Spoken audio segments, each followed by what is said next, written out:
নমস্কাৰ সকলোকে নমস্কাৰ জনাইছো আমাৰ নিম্ন প্ৰাথমিকৰ পৰা মহাবিদ্যালয় পৰ্যায়লৈকে লগতে 2013 চনৰ 2021 চনত বঞ্চিত শিক্ষাগুৰু সকলোকে নমস্কাৰ জনাইছো লাইভটো শ্বেয়াৰ কৰি দিব আপোনালোকে লাইভটো শ্বেয়াৰ কৰি দিব আজি কেইটামান বিষয় আলোচনা কৰাৰ কাৰণে 5 মিনিট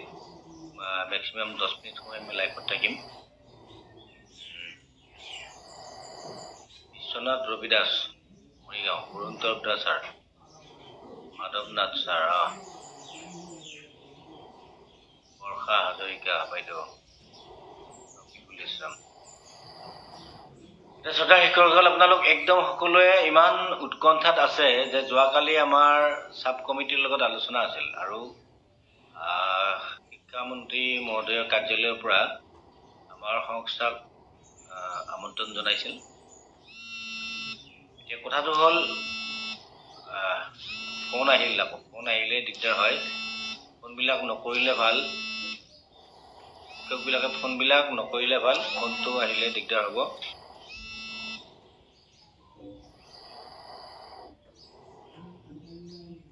হয় ফোন নকৰিব ফোন কৰিলে লাইভটো কাটা যায় মই কথাখিনি ক'ব বিচাৰিছো যোৱাকালি যেটো আলোচনা এই আলোচনাটো সাৰ্থক বুলি ক'ব নোৱাৰি বহুকেইটা দিশত আমি সংস্থা চৰকাৰৰ লগত আমি একমত হ'ব নোৱাৰিলো আমাৰ ফালৰ পৰা নিম্ন প্ৰাথমিকৰ পৰা মহাবিদ্যালয় পৰ্যায়লৈকে যিমানখিনি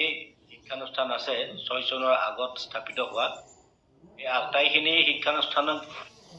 শিক্ষণৰ আওতাত ল'বৰ কাৰণে আমি দাবী জনাইছো সমান্তৰালভাৱে 2013 চন 2021 চনত বা 2001 চনত বঞ্চিত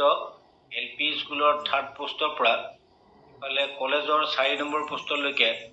আটাইখিনি ড্ৰপ শিক্ষক বা drop out left out late joining এনেকুৱা যিমান ধৰণৰ যিমান কেইটা কেটেগৰী শিক্ষক আছে সকলোখিনি শিক্ষকৰ অৰ্থাৎ এমই স্কুলৰ হিন্দী শিক্ষক বঞ্চিত শিক্ষক বিজ্ঞানৰ শিক্ষক এই আটাইবিলাক শিক্ষককে আদেশীকৰণৰ আমি সংস্থাৰ ফালৰ পৰা সজোৰে দাবী জনাইছো আৰু কেবিনেট সাব কমিটিখনে যাতে আমাৰ এই বিষয়সমূহ তেওঁলোকৰ যিখন প্ৰতিবেদন এই প্ৰতিবেদনত সন্নিৱিষ্ট কৰে তাৰ কাৰণে আমি সংস্থাৰ ফালৰ পৰা আহ্বান জনাইছো বা অনুৰোধ জনাইছো কথাটো হল এইখিনি কথাৰ পৰা আপোনালোকে জানে যে আমাৰ মাননীয় শিক্ষামন্ত্ৰী মহোদয়ৰ কোনোদিন তেখেতে পজিটিভ কথা কোৱাৰ অভ্যাস নাই তেখেতৰ পৰা বিশেষকৈ মহাবিদ্যালয় বা বিদ্যালয়সমূহৰ আটাইখিনিকে পাদেশীকৰণ কৰাৰ তাৰমানে তেখেতসকলৰ সদিচ্ছা নাই এই কথাটো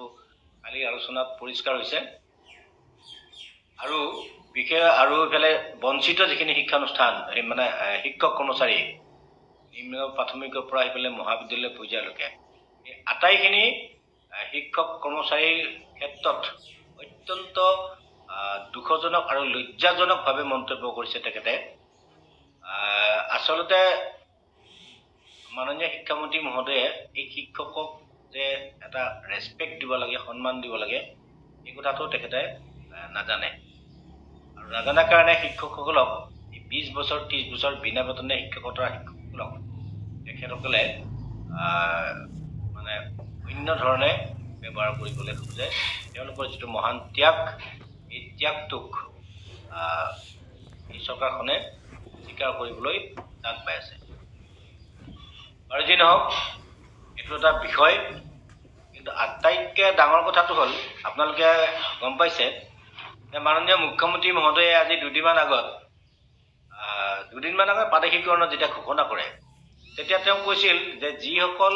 শিক্ষানুষ্ঠানৰ মাটি নাছিল এতিয়া আমাৰ বসুন্ধৰা আঁচনি আহিছে এই বসুন্ধৰা আঁচনিৰ জৰিয়তে তেওঁলোকৰ মাটিটো হ'ব আৰু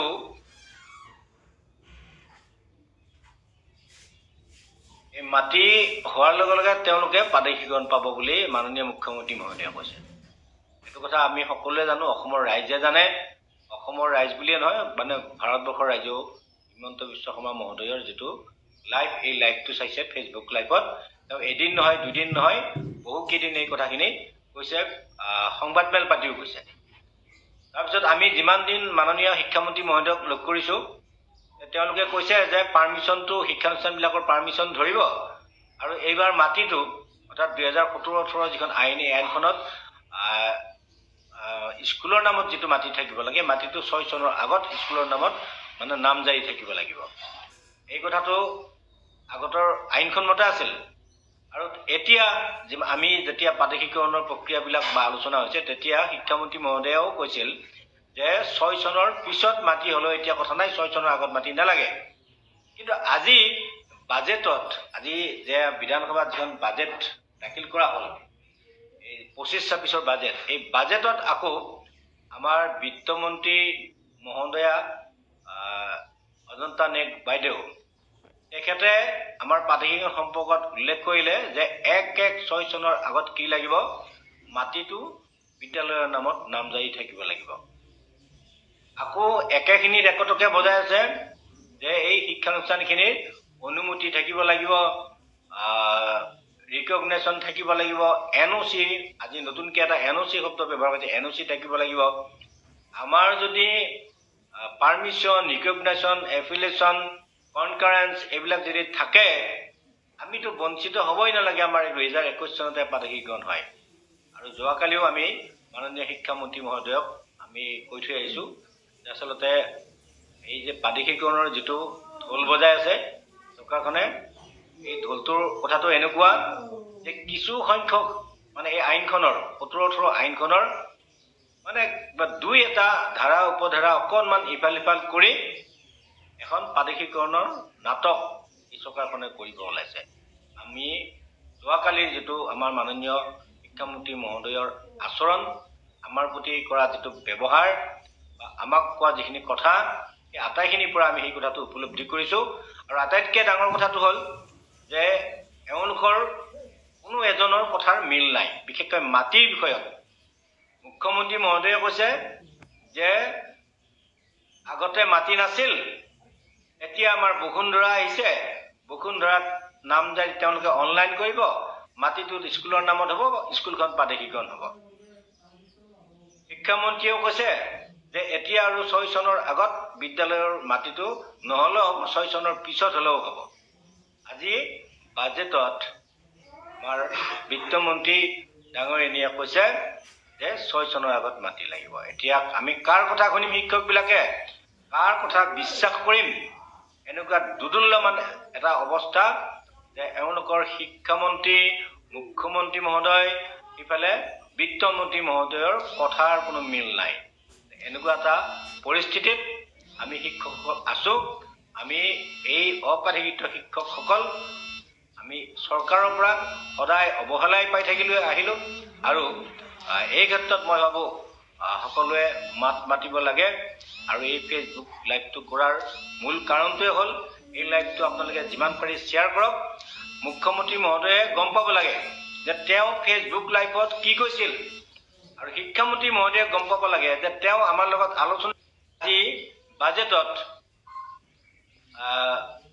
মাননীয় বিত্তমন্ত্ৰী মহোদয়ে তেখেতে কি কৈছে এই তিনিজনৰ কথাখিনি কোনো তালমিল নাই গতিকে এই ক্ষেত্ৰত এটা চৰকাৰৰ পৰা মাননীয় মুখ্যমন্ত্ৰী মহোদয়ৰ পৰা এটা স্পষ্টতা আমি বিচাৰিছো এটো হ'ল আমাৰ কথা আৰু দুই নম্বৰ কথাটো হ'ল যে আমাৰ এই যিখন আমি প্ৰতিবেদন সাব কমিটিত দিছো কোনোবা এজনে কৈছে টি গাৰ্ডেন আমি টি গাৰ্ডেনত থকা বা টি গাৰ্ডেন অঞ্চলত অৰ্থাৎ চাহ বাগিচাৰ অঞ্চলত থকা শিক্ষানুষ্ঠান বিটিএডিত থকা শিক্ষানুষ্ঠান আৰু অটোনমাস কাউন্সিলত থকা যিবিলাক মানে শিক্ষানুষ্ঠান এই শিক্ষানুষ্ঠানবিলাকক বিশেষ ধৰণে ৰেহাইৰ ব্যৱস্থা কৰি শিক্ষানুষ্ঠানখিনি পাঠ্যক্ৰম কৰিব লাগিব আৰু এটা কথা মই ক'ব বিচাৰিছো তথা শিক্ষাগুৰুসকল আমাক আকৌ চৰকাৰে ভাগ কৰাৰ চিন্তা চৰ্চা কৰিছে আৰু যি ধৰণে পাঠ্যক্ৰম অৰ্থাৎ আইনখন সংশোধন নকৰাকৈ পাঠ্যক্ৰমৰ নাটক এখন কৰিব বিচাৰিছে এইটো কৰিলে 21 চনত যিদৰে কিছু সংখ্যক শিক্ষক আৰু কৰ্মচাৰীৰ চাকৰি হৈছে, টিউটৰে হওক বা টিচাৰে হওক। 13 চনত যিদৰে কিছু সংখ্যকৰ হৈছে, কিছু সংখ্যক বঞ্চিত হৈছে। এইবাৰ আৰু বেছিকে বঞ্চিত হ'ব। আৰু ইয়াৰ কাৰণবিলাক আমি সকলোৱে জানো। আমি এতিয়া বেলেগ একো নাই, ভাগ কৰি আৰু কিমান পাৰি সংগঠন কৰিব লাগে, ভাগে ভাগে আমি মেমৰেণ্ডাম দিব লাগে, দি চৰকাৰক বুজাই দিব লাগে যে আমি শিক্ষকসকলৰ কোনো একতা নাই, আমি প্ৰতিটো সমস্যাৰ লগত জড়িত শিক্ষকসকল একোটা স্বয়ংক্ৰিয় সংগঠন,